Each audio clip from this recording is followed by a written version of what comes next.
Hello students of class 12 উচ্চ মাধ্যমিক 2021 সালের পরীক্ষার জন্য অর্ধপরিবাহী অধ্যায় থেকে আমরা কিছু ইম্পর্টেন্ট এমসিকিউ এবং আরো কিছু শর্ট প্রশ্ন বিগত ভিডিওগুলোতে কিন্তু আলোচনা করেছি।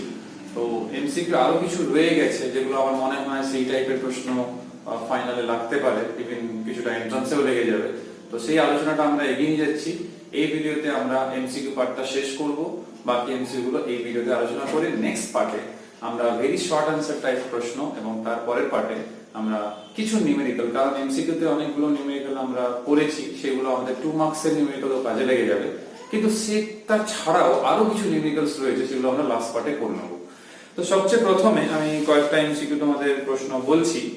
তো রোধের উষ্ণতা গুণাঙ্ক, যেটাকে আমরা আলফা দিয়ে এক্সপ্রেস করি, তোমরা জানো এটা ওহমের সূত্রতেও তোমরা পড়েছিলে, মনে করে দেখো এরকম ছিল।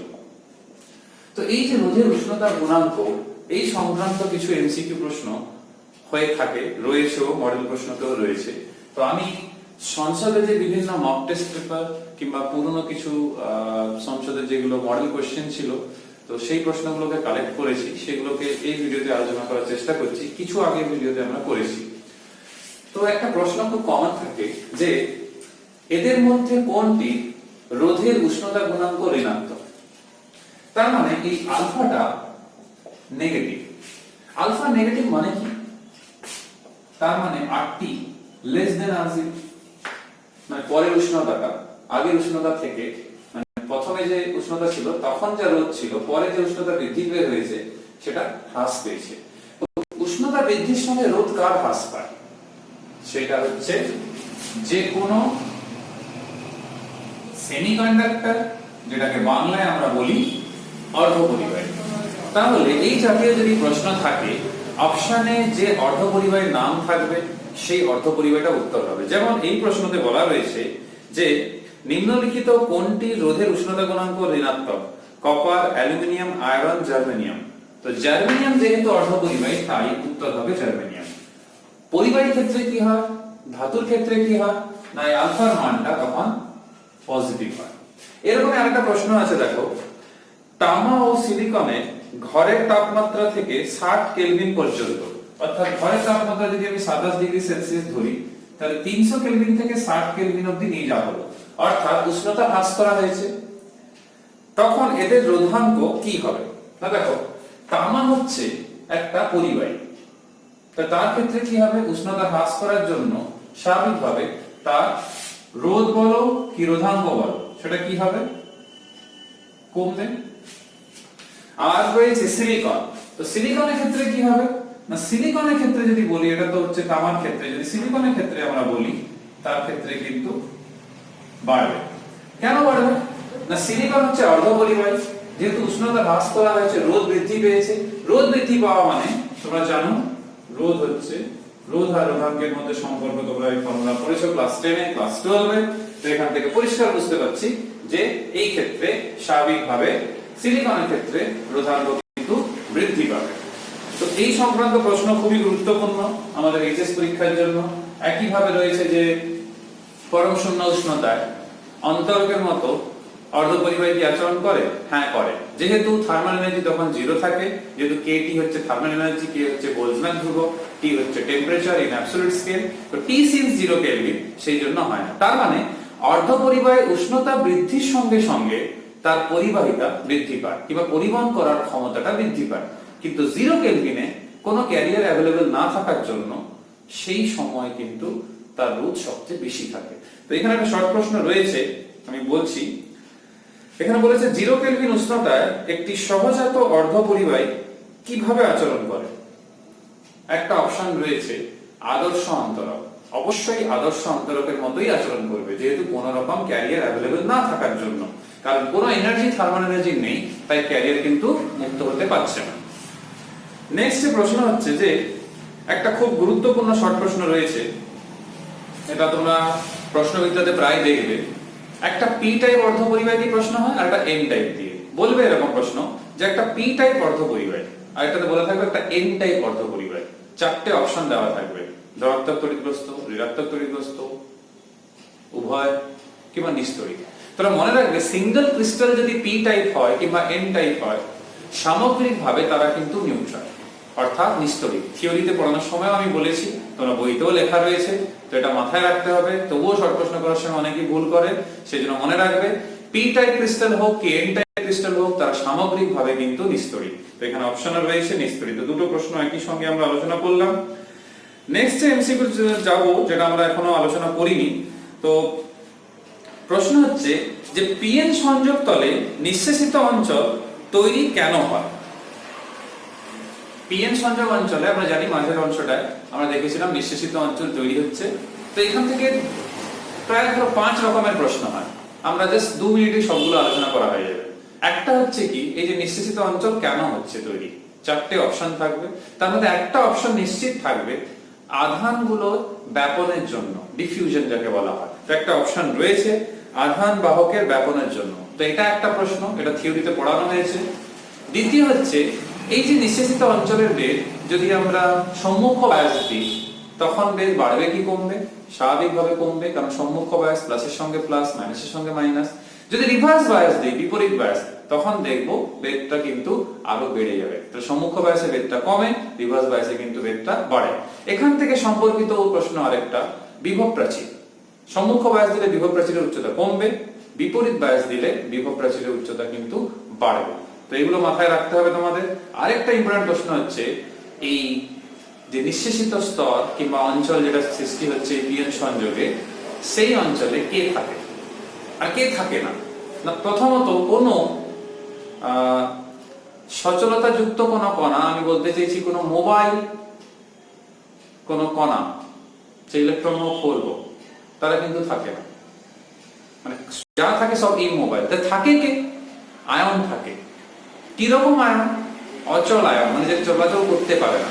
তো এই প্রশ্নটা আমি প্রশ্নবিদ্যায় লক্ষ্য করেছি, এখানে আমি আপাতত দেখতে পাচ্ছি না, কিন্তু প্রশ্নটা তোমরা মাথায় রাখবে যে তার নিঃশেষিত অঞ্চলে যে থাকে সচল আয়ন থাকে না, শুধুমাত্র যেটা থাকে সেটা হচ্ছে ইমোবাইল আয়ন কিংবা স্থির আয়ন। তো যে অপশনটায় থাকবে স্থির আয়ন, সেটাই হবে উত্তর। তো নিঃশেষিত স্তর নিয়ে এই প্রশ্নগুলো মোটামুটি থাকছে।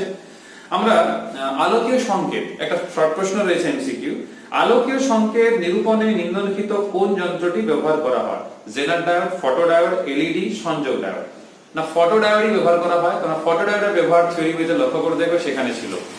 এখান থেকে রিলেটেড একটা প্রশ্ন রয়েছে যে সৌরকোষ কিংবা একটা সৌর ব্যাটারি, সেটা কোন নীতিতে কাজ করে? তোমরা ভালো করেই জানো, সৌরকোষ হচ্ছে ফটোডায়োডের একটা বিশেষ রূপ, একটা স্পেশাল কেস। তার মানে এটা ফটোডায়োডের নীতি অনুসারেই কিন্তু সৌরকোষ কাজ করে, এটা মনে রাখতে হবে। নেক্সট যে প্রশ্নটা হচ্ছে সেটা হচ্ছে আমাদের এই ডায়োড থেকেই, সেই ডায়োড থেকে একটা নিউমেরিক্যাল বলতে পারো। তো আমি একটু ডায়াগ্রামটা এঁকে দিলে বুঝতে সুবিধা হবে তোমাদের। তো নিউমেরিক্যালটা কেমন না, একটা পাওয়ার সাপ্লাই রয়েছে, সেই পাওয়ার সাপ্লাইয়ের সঙ্গে, সেই পাওয়ার সাপ্লাইটা রয়েছে এরকম 5 ভোল্ট, তার সঙ্গে একটা ডায়োড রয়েছে, ডায়োডের সঙ্গে একটা রোধক রয়েছে 10 ওহমের, আর এইখানে 0 ভোল্ট অর্থাৎ গ্রাউন্ড করা রয়েছে, সাপোজ ধরো 0 ভোল্ট সাপ্লাই এরকম। তো এবার প্রশ্নতে জিজ্ঞেস করেছে যে ডায়োডের ফরওয়ার্ড রোধ 25 ওহম, যখন সম্মুখ বায়াসে থাকে তখন ফরওয়ার্ড রোধ যদি R1 ধরি 25 ওহম, আর যখন রিভার্স বায়াসে থাকে তখন রোধ আছে 2500 ওহম।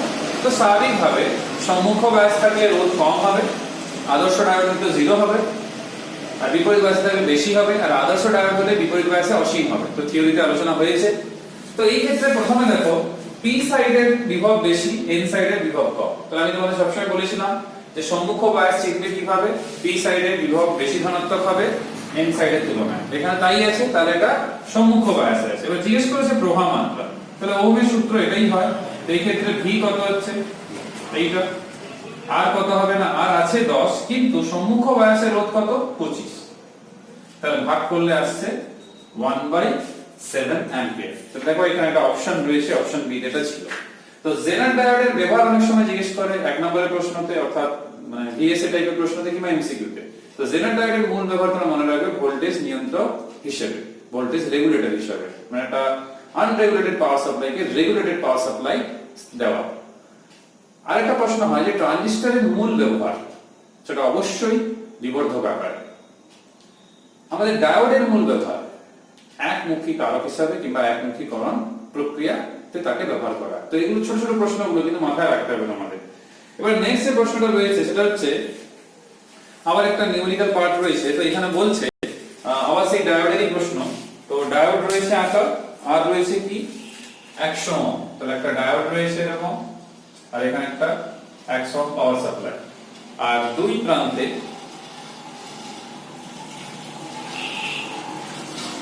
এখানেও তাই, এদিকেও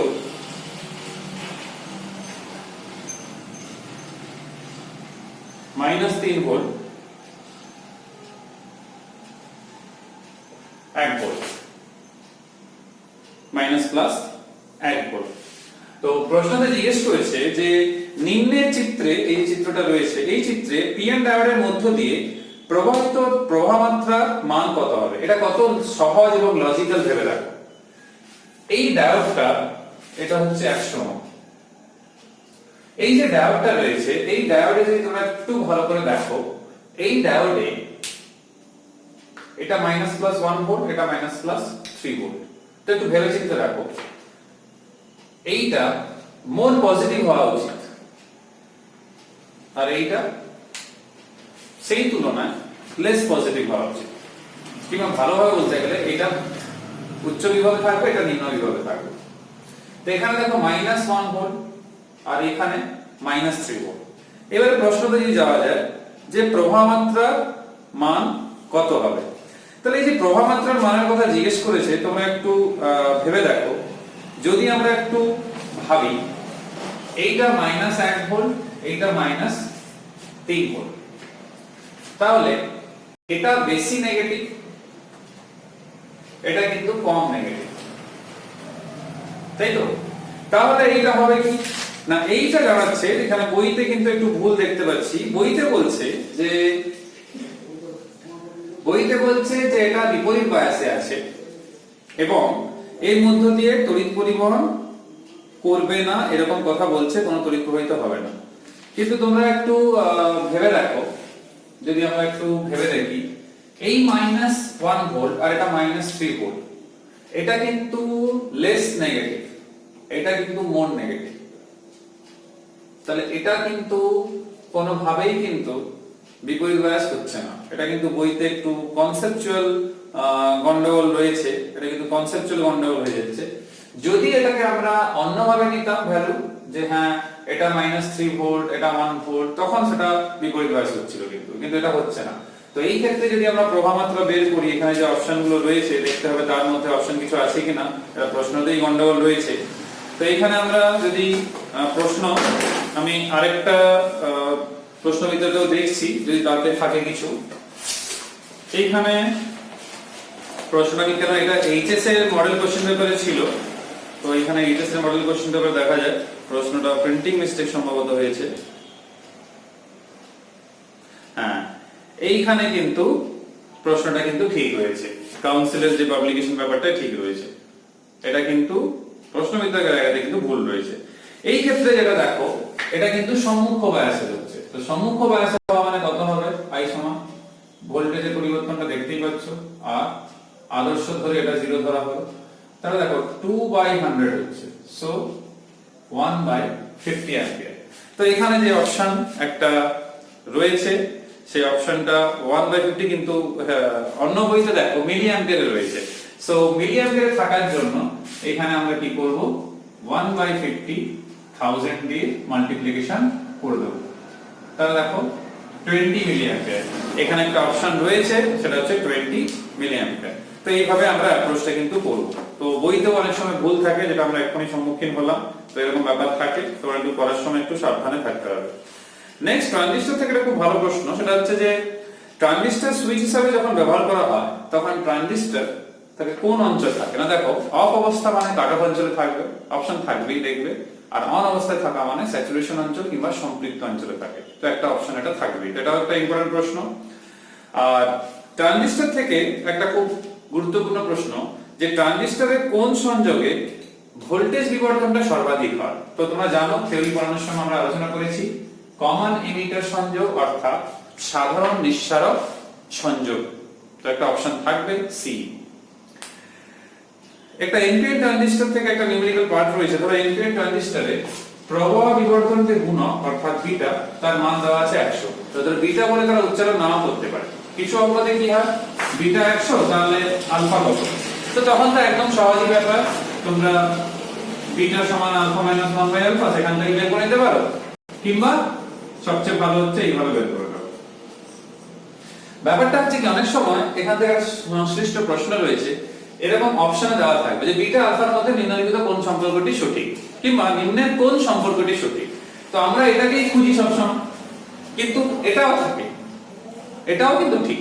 তোমরা যদি এটাকে বজ্রগ্রহণ করে সাজাও এটাই কিন্তু পাবে।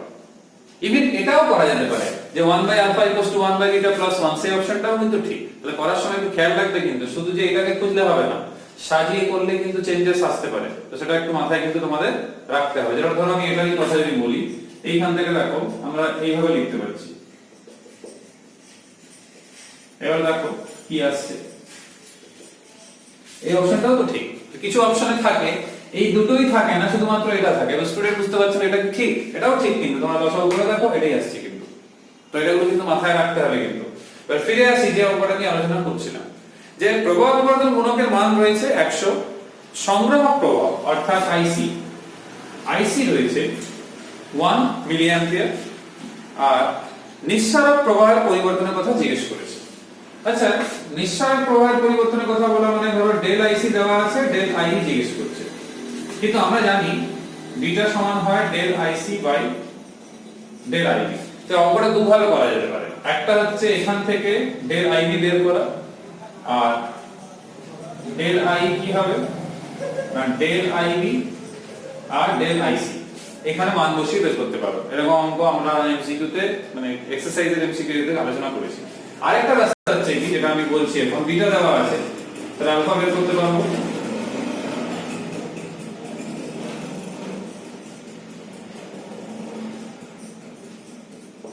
তাহলে এখানে বের করলে এটা পাওয়া যাচ্ছে, সেটা হচ্ছে কত 0.99।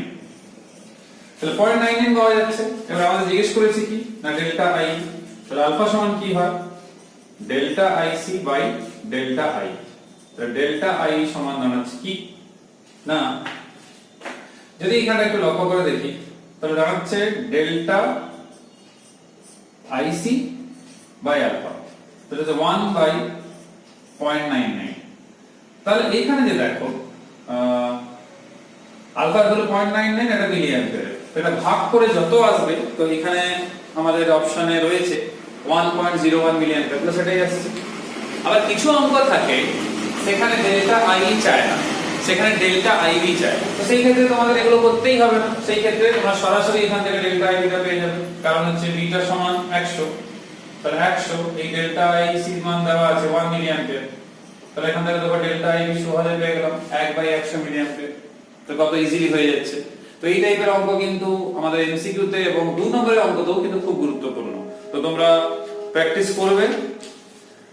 এবারে বলছে যে সি সংযোগে ট্রানজিস্টরে যদি ইনপুট বৈশিষ্ট্য লেখচিত্র অঙ্কন করা হয় তাহলে কোনটি স্থির থাকে সেটা জিজ্ঞেস করছে।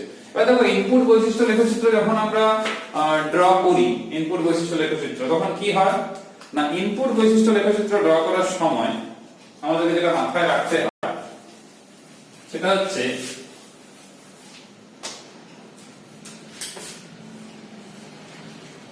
এইদিকে থাকে আইবি। এবার দেখো অপশনে যা যা রয়েছে তাহলে স্থির কে থাকে না ইনপুট বৈশিষ্ট্য লেখচিত্র অঙ্কন করার সময় যদি আমরা গ্রাফগুলো দেখি তাহলে স্থির থাকে কিন্তু ভিসিই। তাহলে যে অপশনে থাকবে ভিসিই ধ্রুবক সেটাই হবে ঠিক। এইবারে যেটা আমরা আলোচনা করব সেটা হচ্ছে যে অনেক সময় কি হয় যে কোন ট্রানজিস্টরে প্রবাহ গুণক দেওয়া থাকে, সাপোজ বিটা, প্রবাহ গুণক বিবর্ধন যেটা সেটা হচ্ছে 50। এবারে বলেছে সংগ্রাহক রোধ অর্থাৎ আরসি সেটা হচ্ছে 5 কিলো, আর ইনপুট রোধ সাপোজ আরবি, সেটার নাম আরবি দিলাম, সেটা আছে 1 কিলো। এইবারে ভোল্টেজ গুণক কত হবে। এবার দেখো ভোল্টেজ গুণক যখন আমরা বের করি এভি, সেটা কি হয় না, আমরা থিওরিতে পড়েছিলাম এইটা বিটা আরএল বাই আরবি, আরএলটাই এই ক্ষেত্রে কিন্তু আরসি। তাহলে বিটা ভ্যালু দেওয়া আছে 50, আরসি হচ্ছে 5, এটা একই এককে আছে, তাহলে 1000 দিয়ে গুণ করে কোনো লাভ নেই। তাহলে দেখো 250। তাহলে দেখো এখানে অপশন, একটা অপশন দেখতে পাচ্ছি সেখানে 250 রয়েছে। তাহলে এইভাবে অ্যাপ্রোচটা তোমাদের কিন্তু থাকবে। আরেকটা প্রশ্ন যেটা অনেক সময় কনফিউজ করে সেটা হচ্ছে সাধারণ ভূমি রীতিতে একটি ট্রানজিস্টরের প্রবাহ লাভ 0.99। সাধারণ ভূমি রীতিতে বিবর্ধন গুণক বলা না, সেটা কিন্তু আলফা বলছে, আর মান দেখেও বুঝতে পারছে 1 এর থেকে ছোট, তার মানে আলফার মান। আর সাধারণ নিঃসারক রীতিতে প্রবাহ লাভ অর্থাৎ কারেন্ট গেইন, তার মান কত? তাহলে সি তে যে কারেন্ট গেইন হয় সেটা হচ্ছে বিটা। তাহলে বিটা সমান আমরা জানি আলফা 1 মাইনাস আলফা, শুধু মান বসিয়ে দিলে বিটা পেয়ে যাবে। এরকম প্রশ্ন আমাদের এইচএসে আগেও এসেছে, তো এটা একটু মাথায় রাখতে হবে। তো এগুলো মোটামুটি আমাদের খুবই কাজে লাগবে। এবারে আমরা একটু আলোচনায় চলে যাব, সেটা হচ্ছে আমাদের প্রশ্নবিচিত্রতে এবং কাউন্সিলের যে মডেল কোশ্চেনগুলো ছিল তার মধ্যে একটা প্রশ্ন বলছে যে অর্ধপরিবাহীর ক্ষেত্রে কোনটি সঠিক? প্রথম অপশন আছে রোধের উষ্ণতা গুণাঙ্ক ঋণাত্মক, আজকে প্রথম প্রশ্ন এটাই ছিল, তাহলে এটা সঠিক উত্তর। ফসফরাস হচ্ছে দাতা অবিশুদ্ধি, অবশ্যই, কারণ ফসফরাস হচ্ছে পঞ্চযোজী, তাহলে সেটা হবে কি ডোনার। তারপর হচ্ছে বোরন গ্রহিত অবিশুদ্ধি, অবশ্যই, কারণ হচ্ছে ত্রিযোজী, ত্রিযোজী মানে হচ্ছে অ্যাসেপ্টার, ওই জন্য গ্রহিতা। আর ডি অপশন বলছে সবকটি ঠিক, অবশ্যই সবকটি ঠিক, প্রথম তিনটেই ঠিক। তাহলে এরকমও থাকতে পারে যেমন সব অপশনগুলো সঠিক হতে পারে। তো এটা ছিল স্বাভাবিকভাবে এটা কাউন্সিলের কিছু মডেল প্রশ্নগুলো মাঝে মাঝে আপলোড হয়, তো সেগুলো থেকে একটা প্রশ্ন। আর এটা বলছে একটা অন্তরকের যোজ্যতা পটি ও পরিবহন পটি মাঝে নিষিদ্ধ অঞ্চল অর্থাৎ ব্যান্ড গ্যাপ এনার্জি এর শক্তির ব্যবধান কত হবে? আমি আগেই বলেছিলাম যে 3 ইভির বেশি যদি হয়, ইলেকট্রন ভোল্টের বেশি যদি হয়, সেটা অন্তরক হবে। তো এটা হচ্ছে অপশন যতগুলো রয়েছে তার মধ্যে 3 ইভি কিংবা ইলেকট্রন ভোল্টের বেশি একটাই রয়েছে, সেটা হচ্ছে 6 ইভি। তাই জন্য অপশন 6 ইভিটাই লিখতে হবে। নেক্সট যে প্রশ্নগুলো রয়েছে এগুলো আমরা কিন্তু আগের ভিডিওগুলোতে, থার্ড ভিডিওতে আলোচনা হয়েছে, আমি রিপিট করছি না। এবার বলছে ট্রানজিস্টরে যে অংশের বেশি মাত্রায় ডোপিং করা হয়, স্বাভাবিক নিঃসারকে, কেন ক্যারিয়ার সেখান থেকে ভূমি, ভূমি থেকে সংগ্রাহক যাবে, তাহলে অপশনটা হবে নিঃসারক। ট্রানজিস্টরের ডোপিং এর ঊর্ধ্বক্রম, ঊর্ধ্বক্রম মানে কি কম থেকে বেশি, তাহলে সবচেয়ে বেশি কে হয়? নিঃসারক। তো সে সবচেয়ে পেছনে থাকবে। সবচেয়ে কম কোনটা? না ভূমি হয়। এখানে অপশনে দেখো ভূমি একটা আছে, তারপরে সংগ্রাহক, তাহলে সবচেয়ে বেশি ডোপিং নিঃসারক হয়, তারপরে সংগ্রাহক, তারপরে ভূমি। তারপরে সবচেয়ে কম ভূমি এর মানে, তাহলে ভূমি প্রথমে হবে, তারপরে সংগ্রাহক হবে, তারপরে নিঃসারক। এবারে বলছে সাধারণ নিঃসারক সংযোগে আউটপুট প্রবাহ অর্থাৎ কালেক্টর কারেন্ট অর্থাৎ সংগ্রাহক প্রবাহ আইসি, তার সঙ্গে ইনপুট প্রবাহ দশার কোনো কি পুরো পার্থক্য থাকে? সবসময় মনে রাখবে, থিওরিতে ছিল, বইতেও লক্ষ্য করে দেখবে, যেখানে থিওরি আলোচনা হয়েছে ট্রানজিস্টর ক্যারেক্টারিস্টিক, সংগ্রাহক প্রবাহ এবং ভূমি প্রবাহ এরা পরস্পরের বিপরীত দশায় থাকে। তাহলে এখানে একটা অপশন রয়েছে, অপশন বি, ইনপুট প্রবাহ অর্থাৎ ভূমি প্রবাহের সঙ্গে সংগ্রাহক প্রবাহ বিপরীত দশায় থাকে, সেই অপশনটাই কিন্তু ঠিক হবে। নেক্সট প্রশ্ন, এটা আমি বলছি না, আলফা দেওয়া আছে, বিটার মান চেয়েছে। আরেকটা খুব গুরুত্বপূর্ণ প্রশ্ন রয়েছে যেটা আমরা প্রশ্নবিদ্যাতেও রয়েছে আর এখানে কাউন্সিল প্রোভাইডেড কোশ্চেনেও রয়েছে, তো সেটা একটু বলি। সেখানে দেখবে লেখচিত্র আঁকা থাকবে, তো এই প্রশ্নটা অনেকেরই আটকানো অঙ্ক। তো এইদিকে এরকম কিছু লেখচিত্র আছে, তোমরা দেখবে তোমাদের রায়মাটি প্রশ্নবিদ্যাতেও রয়েছে, এরকম কিছু ক্যারেক্টারিস্টিক্স আঁকা রয়েছে, আর এখানে লেবেলিং করা রয়েছে, 0 1 2 এরকম লেবেলিং করা রয়েছে, আর এখানে আইভি ভ্যালুগুলো লেখা রয়েছে। এইটা হচ্ছে 2 মাইক্রোঅ্যাম্পিয়ার, এটা কাটাম অঞ্চলের নিচেটাও রয়েছে 0 মাইক্রোঅ্যাম্পিয়ার, আর এদিকে আইসি ভ্যালুগুলো আমাদের এখানে 0 1 2 এগুলো সব কিন্তু মিলিঅ্যাম্পিয়ার। এবারে বলছে প্রদত্ত আইসি ভিসি এর লেখচিত্রটি এনপিএন ট্রানজিস্টরের সাধারণ নিঃসারক বৈশিষ্ট্য লেখচিত্র। লেখচিত্র থেকে প্রাপ্ত প্রবাহ বিবর্ধন কত হবে? তো এই প্রশ্নটা খুবই গুরুত্বপূর্ণ প্রশ্ন, অনেকেই বুঝতে প্রবলেম হয়, আমি এটা ভালো করে বুঝিয়ে দিচ্ছি। একটা কথা, অন্য শর্ট প্রশ্নের কথা বলি, এই আউটপুট বৈশিষ্ট্য লেখচিত্র থেকে যে ধ্রুবকটা আমরা পাই সেটাই হচ্ছে বিটা, ঠিক আছে? তো এটাই সেই বিটার ভ্যালুটা। তো বিটা ভ্যালু কি করে বের করব? না দেখো, বিটা হয় delta IC by delta I, এটা সংজ্ঞাটা আমরা পড়েছি, আর একটু আগেও আমরা অঙ্ক করার সময় লক্ষ্য করেছি এখানে। তো ডেল্টা আইসি কি করে বের করব? এটা লাস্ট, এটা ফার্স্ট, এর মধ্যে যে পরিবর্তন, সে পরিবর্তনটা কত না 2 মাইনাস 0, আর ডেল্টা আইবি পরিবর্তন কত 4 মাইনাস 0, তাহলে 4 মাইনাস 0, এটা মিলি অ্যাম্পিয়ার তাই 10 টু দি পাওয়ার মাইনাস 3, বা মাইক্রো অ্যাম্পিয়ার তাই 10 টু দি পাওয়ার মাইনাস 6, তাহলে কত আসছে 1/2 10 টু দি পাওয়ার 3, তার মানে ভাগ করলে আসছে 500। তো এখানে যে অপশন রয়েছে, একটা অপশন রয়েছে 500, তো এইভাবে আমরা অ্যাপ্রোচটা কিন্তু করে থাকি। তো এরকম অঙ্কগুলো তোমাদের কিন্তু মাথায় রাখতে হবে। এইবারে যে এমসিকিউর মধ্যে মোটামুটি আমাদের যেগুলো ছিল হয়ে গেছে আলোচনা, যেগুলো আমাদের জানা খুব দরকার ছিল, আর দু একটা রয়েছে সেটা আমি বলি, সেটা তোমাদের টেক্সট বইতেই ছিল কিন্তু খুবই গুরুত্বপূর্ণ প্রশ্ন, যে ট্রানজিস্টরের এই নিঃসারকের ভূমি এবং সংগ্রাহকে তোমাদের এক্সারসাইজের 939 পেজে এমসিকিউ 21 এবং 22, এটা আমি আলোচনা অলরেডি করে দিয়েছি, শুধু মনে করাচ্ছি। 21 এবং 22 নিঃসারক ভূমি সংগ্রাহকের ডোপিং দেওয়া রয়েছে, তো কোনটা কি বেশি হবে? তো এবারে নিঃসারকের জন্য কি ধরা রয়েছে না, নিঃসারকের জন্য যেটা ধরা রয়েছে সেটা হচ্ছে ডিই, আর আমাদের ভূমির জন্য ডিবি এবং দেওয়া রয়েছে ডিই, ডিবি, ডিসি। এবার প্রশ্নতে জিজ্ঞেস করেছে যে ডোপিং এর মাত্রা যথাক্রমে রয়েছে, কোনটা সঠিক হবে? তো তোমরা জানো সবচেয়ে বেশি এটা হবে, তারপরে এটা সবচেয়ে কম হবে, বেশি এটা। তো এখানে অপশন রয়েছে অপশন ডি, সেটা এই অপশনটাই রয়েছে। ট্রানজিস্টরের সক্রিয় অঞ্চলে নিঃসারক ভূমি সংযোগ এবং ভূমি সংগ্রাহক সংযোগ কোন বায়াসে থাকে? তোমরা ভালো করেই জানো সক্রিয় অঞ্চলে ট্রানজিস্টর বিবর্ধক হিসাবে কাজ করে। তো সেটা কি থাকবে না, ইনপুট যে জাংশন অর্থাৎ ভূমি এবং নিঃসারক সেটা থাকবে ফরওয়ার্ড বায়াসে, এবং বেস এবং কালেক্টর অর্থাৎ ভূমি এবং সংগ্রাহক সেটা থাকবে কি বায়াসে না, সেইটা থাকবে বিপরীত বায়াসে। তো একটা অপশন রয়েছে, সেটা হচ্ছে অপশন বি, বইতেই ছিল। তোমাদের বইতে একটা খুব গুরুত্বপূর্ণ অঙ্ক রয়েছে, সেটা হচ্ছে 24 এবং 26-এ খুব গুরুত্বপূর্ণ অঙ্ক রয়েছে। তার আগে একটা ফিডব্যাক সম্বন্ধে কথা বলি। তোমরা ফিডব্যাকে দেখেছিলে অ্যাম্পলিফায়ারে কিন্তু আমরা ঋণাত্মক ফিডব্যাক ইউজ করি, কিন্তু স্পন্দকে ধনাত্মক ফিডব্যাক। তো দুটো আলাদা এমসিকিউ আছে, কিন্তু প্রশ্নবিদ্যাতেও রয়েছে, এটা খুব খেয়াল রাখবে। এবারে বইতে যে 24 এবং 26-এ যে অঙ্ক রয়েছে এটা তোমরা দেখবে মডেল কোশ্চেন পেপারও রয়েছে, কাউন্সিল পাবলিকেশন প্রশ্নতেও রয়েছে, প্রশ্নবিদ্যা টার্গেট বিভিন্ন বইতে রয়েছে, কিন্তু বইতেই আছে প্রশ্নটা, কিন্তু অনেকেই খেয়াল করে না, সেখানে সলভ করে। আমি এটা অলরেডি করিয়ে দিয়েছি, শুধু মনে করাচ্ছি যে এনপিএন ট্রানজিস্টরে সংগ্রাহক প্রবাহের মান দেওয়া রয়েছে কত 10 মিলি অ্যাম্পিয়ার। এবারে বলেছে 90% ইলেকট্রন যদি সংগ্রাহকে প্রবেশ করে, তাহলে 90% প্রবেশ করছে কোথায় থেকে? নিঃসারক থেকে 90% এখানে পৌঁছাতে 10% পৌঁছতে পারেনি, তারা নিশ্চয়ই ভূমিতে রিকম্বাইন করে গেছে।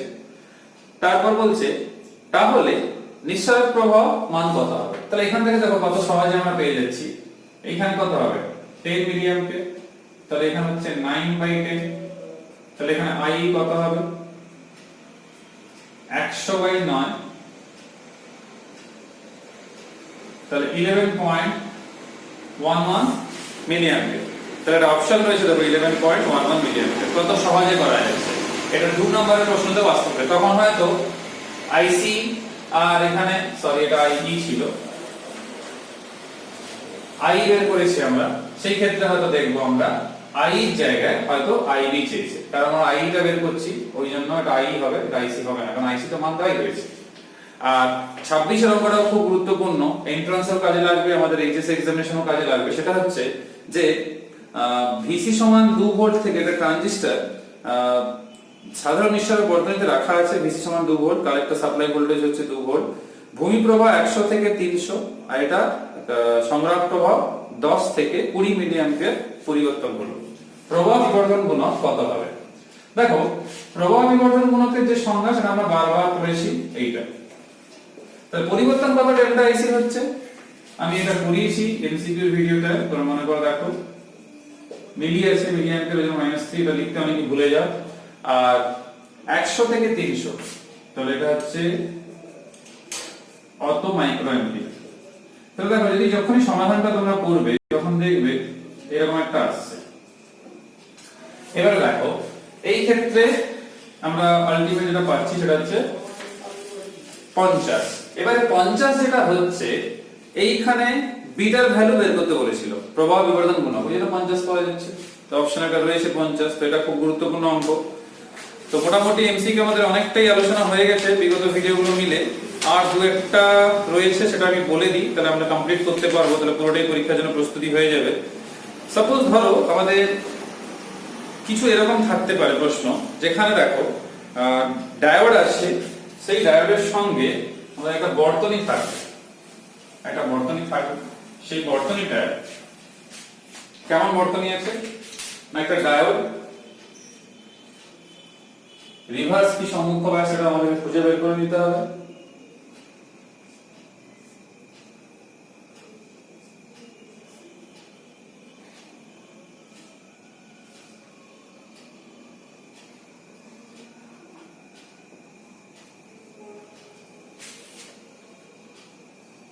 এটা 10 করে। এবার জিজ্ঞেস করেছে যে ব্যাটারির সঙ্গে শ্রেণী সমবায় যুক্ত করা রয়েছে, আর এইটা যেটা রয়েছে সেটা হচ্ছে কি, এটা জেনার ডায়োড রয়েছে, জেনার ডায়োড রয়েছে। এবারে বলছে যে এই জেনার ডায়োডে বিপরীত বায়াসে লাগানো রয়েছে, কারণ তোমরা জানো জেনার ডায়োড বিপরীত বায়াসে ব্রেকডাউন রিজিয়নে কাজ করার জন্যই তৈরি। এবার প্রশ্নতে বলেছে যে এই জেনারের মধ্য দিয়ে প্রবাহ মাত্রা কত হবে। দেখো প্রবাহ মাত্রা যদি বের করা হয় নিয়ম তো সেটাই থাকছে। এই ক্ষেত্রে V যেটা হচ্ছে বুঝতেই পারছো 10 - 5.6, এটাই হচ্ছে নেট ভোল্টেজ, আর রোজ হচ্ছে 100। তো এটা সলভ করলে যেটা পাচ্ছি আমরা সেটা হচ্ছে মিলি অ্যাম্পিয়ার যদি করা হয় 44 মিলি অ্যাম্পিয়ার। তাহলে এখানে কিন্তু একটা অপশন রয়েছে 44 মিলি অ্যাম্পিয়ার। এটা 2 মার্কসের কোশ্চেনে থাকতে পারে, একদম সহজ নরমাল ওহমের সূত্র লাগালেই কিন্তু অঙ্কটা হয়ে যাবে।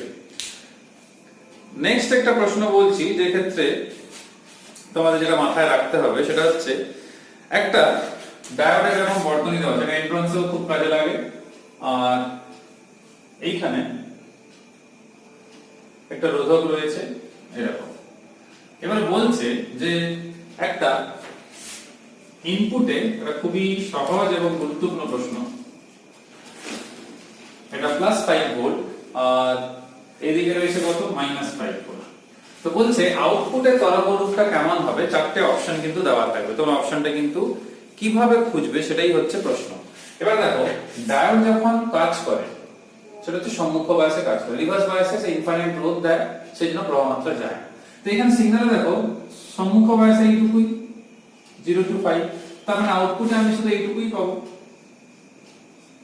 এই অংশটা পাবো না, কারণ এটা তো রিভার্স বায়াস হয়ে যাচ্ছে, তখন তো ডায়োড কাজ করবে না। তাহলে যে অপশনে এরকম ছোট একটা আঁকা থাকবে, এখানে 0 এটা 5 ভোল্ট, সেটাই হচ্ছে অপশনটা ঠিক হবে। যেমন এইখানে এই প্রশ্নতে এইখানে কিন্তু একটা অপশন ডি তে এটা রয়েছে, তো এটা আমাদের কিন্তু একটু মাথায় কিন্তু রাখতে হবে। একইভাবে আমরা লাস্ট প্রশ্নতে চলে এসেছি। লাস্ট প্রশ্নতে আমরা একটা বর্তনীর প্রশ্ন, এটা 2 মার্কসেও থাকতে পারে। একটা ডায়োড আছে এরকম, আর ডায়োডের সঙ্গে একটা রোধক রয়েছে 1 কিলো ওহম, এখানে হচ্ছে -6 ভোল্ট, আর এখানে রয়েছে আমাদের +4 ভোল্ট। তো সম্মুখ বায়াস আমরা বুঝতেই পারছি, বি সাইডের বিভব বেশি রয়েছে এন সাইডের তুলনায়, অর্থাৎ উচ্চ বিভবে রয়েছে। জিজ্ঞেস করেছে এবির মধ্য দিয়ে, যে এবির মধ্য দিয়ে প্রবাহ মাত্রা, তড়িৎ প্রবাহ মাত্রা কত হবে সেটা নির্ণয় করতে হবে। তো এই ক্ষেত্রে দেখো আমরা যখন আই বের করবো সেটা কত হচ্ছে 4 মাইনাস, কিন্তু এখানে মাইনাস এরকম আসছে, আর এটা হচ্ছে কত 1000। যদি 1000 না লিখতে চাও তাহলে মিলি অ্যাম্পিয়ারে বের হবে। তাহলে এখানে কত আসছে 10/1000, তার মানে এখান থেকে আসছে 1/100 অ্যাম্পিয়ার। কিন্তু এইখানে অপশন যেগুলো রয়েছে সেগুলো কিন্তু অ্যাম্পিয়ারই রয়েছে, কিন্তু উপরে এরকম রয়েছে। তো কোনো অসুবিধা নেই, আমরা উপরে 100টা নিয়ে গেলেই হবে, 10⁻²2 অ্যাম্পিয়ার আসছে। তো মোটামুটি যত রকমের এমসিকিউ আমার মনে হলো গুরুত্বপূর্ণ, কিছুটা এন্ট্রান্সেও কাজে লাগবে, কিন্তু মূল লক্ষ্য আমাদের এইচএস পরীক্ষা। তো আশা করি নিশ্চয়ই পরীক্ষাতে এগুলোর মধ্যে কিছু একটা তোমরা এই টাইপের প্রশ্ন নিশ্চয়ই পাবে, কিংবা এর থেকে সহজই পাবে আমার যেটা মনে হয়। তো এখানে শেষ হচ্ছে এমসিকিউ আলোচনা। ভিএস এর প্রশ্ন আমরা কিছু আলোচনা করেছি যেগুলো সালে এসেছিল, তো সেই ভিএস এর প্রশ্ন আরো আমি কিছু কালেক্ট করেছি বিভিন্ন বিভিন্ন মডেল কোশ্চেন বিভিন্ন জায়গা থেকে। তো সেইগুলো আমরা আলোচনা নেক্সট ভিডিওতে করে দেবো, এবং তারপরে ভিডিওতে কিছু আর নিউমেরিক্যালস, কারণ এমসিকিউ তে অনেক নিউমেরিক্যাল আলোচনা হয়ে গেছে, করলে আমাদের এই চ্যাপ্টারের প্রস্তুতি কিন্তু কমপ্লিট হয়ে যাবে। সবাই সুস্থ থাকবে, ভালো থাকবে। পরের ভিডিওতে very short answer type question নিয়ে আবার আলোচনা হবে। Till then, by.